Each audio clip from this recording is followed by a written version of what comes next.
Man, we got a big problem.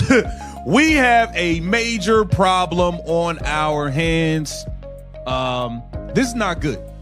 This is not good. And this is just kind of telling us what we already knew. We already knew that Stephanie Bonehead White is not the coach for Caitlin Clark. Can Stephanie White coach the game of basketball? Yes, but is she the right coach for Caitlin Clark? Probably absolutely not. I don't think she is at all. I don't want her anywhere near Caitlin Clark, okay?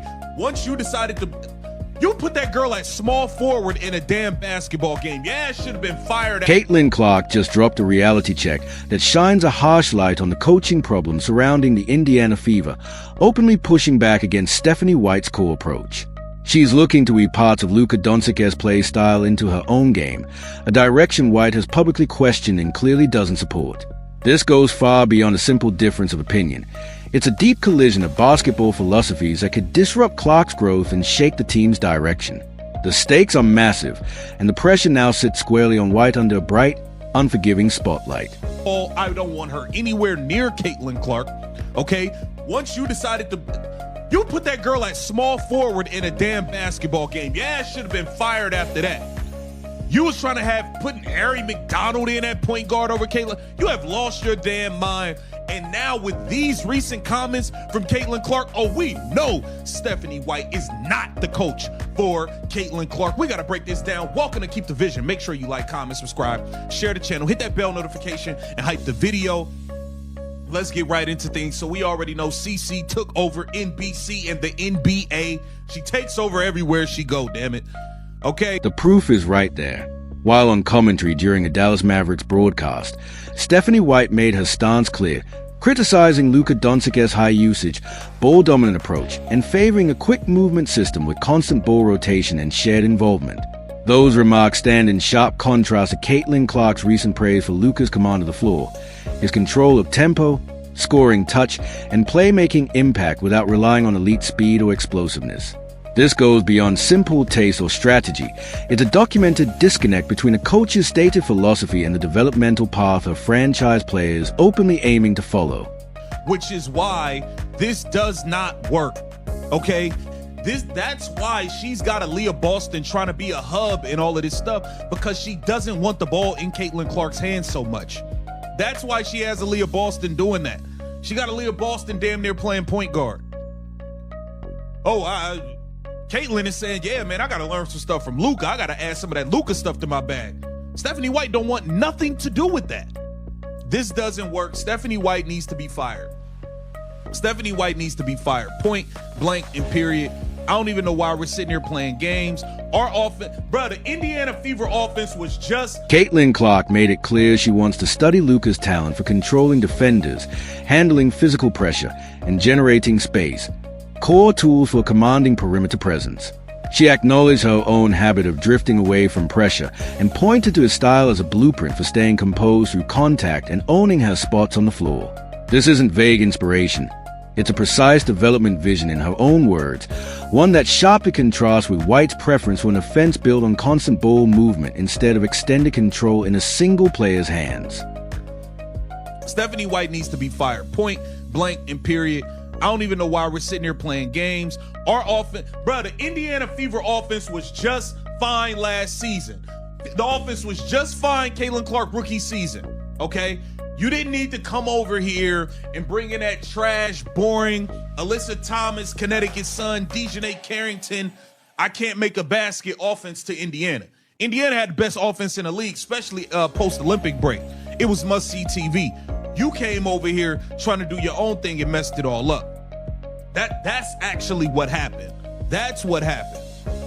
So Stephanie White's choices last season already highlighted this deep philosophical clash. From the puzzling move to slot Caitlin at small forward to the repeated pushes to make Aaliyah Boston the offensive centerpiece, even trying to position her near point guard, each decision worked against Clark's natural ball-dominant game. Instead of harnessing her generational talent, the system forced her into a role that stifled her strengths, clearly aiming to dilute her impact rather than maximize it.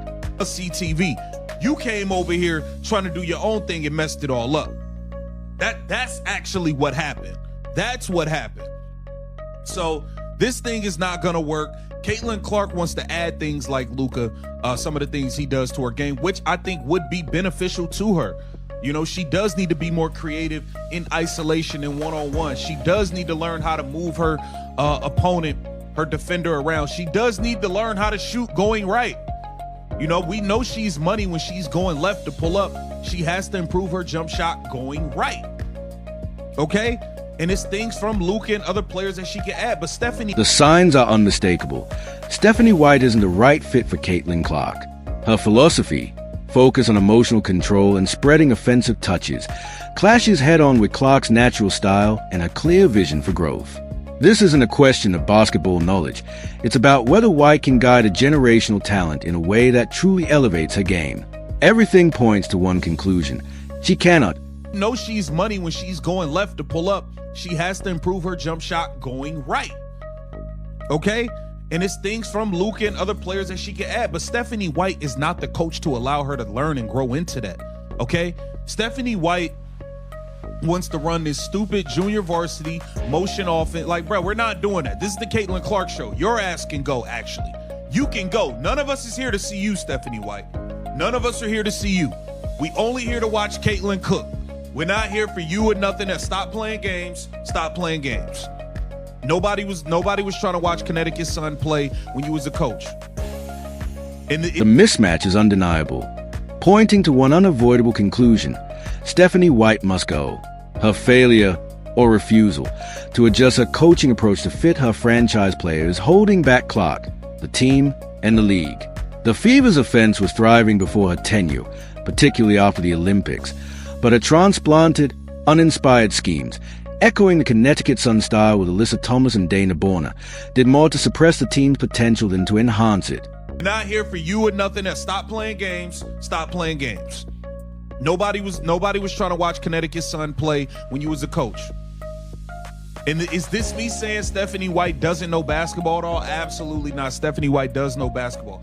Is Stephanie White the coach for Caitlin Clark? No. Why couldn't Lisa Bluter come out of... I wish Lisa Bluter would have came out of retirement. I wish we could have got Sandy over here. One of them. I would take... Man, I don't know how we got stuck with it. I think this was set up, sabotaged by the league to get her over here. How did you even get out of your contract with Connecticut? Didn't you say you had like a... The mismatch is undeniable, pointing to one unavoidable conclusion. Stephanie White must go. Her failure or refusal to adjust her coaching approach to fit her franchise players, holding back Clark, the team, and the league. The Fever's offense was thriving before her tenure, particularly after the Olympics, but her transplanted, uninspired schemes, echoing the Connecticut Sun style with Alyssa Thomas and Dana Borna, did more to suppress the team's potential than to enhance it. Man, I don't know how we got stuck with it. I think this was set up, sabotaged by the league to get her over here. How did you even get out of your contract with Connecticut? Didn't you say you had like a family problem? Then all of a sudden, 13 hours later, you pop up as the Fever new head coach. Now you at Team USA. Like, you're everywhere this girl goes now, bro. It's like, God damn, bro. Like, can't escape you, man. All I know is this damn deal get done, you better stay out the way. Stay out the way, Stephanie White. We don't got time for that. I don't even... Just stay out the way, bro. Just stay out CC way. She coming back with a vengeance. She's healthy. Whispers swirl around White's abrupt exit from the Connecticut Sun over family issues, only for her to emerge as the Fever's head coach a mere 13 hours later. That lightning-fast turnaround, coupled with her Team USA presence, points to a calculated maneuver rather than coincidence, raising serious questions about the true motive behind her hiring and whether it serves the Fever's best interests or a hidden league agenda. Meanwhile, Caitlin's growth depends on mastering skills Luka Doncic excels at: creative isolation, one-on-one dominance, manipulating defenders, and refining her jump shot to go right. She already commands left-hand plays, but reaching true elite status demands expanding her arsenal. White's rigid system, which downplays individual creation and high-usage roles, blocks this essential development, leaving Clark's full potential untapped. Her refusal to embrace a perimeter player who consistently controls possessions is a core problem, reinforced by her own past statements criticizing players who dominate the ball. Yet that's exactly who Caitlin Clark is, a dominant, ball-heavy player capable of controlling both tempo and outcomes. This isn't about clashing personalities. It's a tactical mismatch that makes any long-term collaboration unsustainable. Remember, the Indiana Fever's offense was flourishing before White's arrival, widely praised post-Olympics as the league's best. White's takeover imposed a rigid, less effective system that smothered existing talent, a clear regression rather than an upgrade. Claims that Kelsey Mitchell or Aaliyah Boston should lead the offense are pure folly. Viewership and hype exist because of Clark, not anyone else. Ignoring her central role is disconnected from reality and dismissive of her impact, adding to the turmoil. Calls to remove Brianna Turner are rising, as her priorities are seen as misaligned with the pure basketball-focused Clark delivers. Fans just want to watch elite hoops, and Clark is a reason they do. If anyone, player or coach, isn't fully committed to leveraging Clark's brilliance to drive the team, they need to step aside for someone whose priorities align. Caitlin Clark is returning healthy and primed to unleash her Iowa-level dominance, leaving no room for compromise or outdated philosophies. This is about absolute focus. The staff either embraces her vision or moves out of the way. The stakes are enormous, and the potential is too vast to be hindered by misaligned coaching. The question isn't whether Stephanie White understands basketball. She does, but understanding the game isn't the same as being the right coach for a transcendent talent like Clark. White's expertise in traditional motion offenses doesn't fit a player who thrives with the ball, dictates play, and creates opportunities through sheer individual brilliance. The frustration is compounded when imagining alternatives.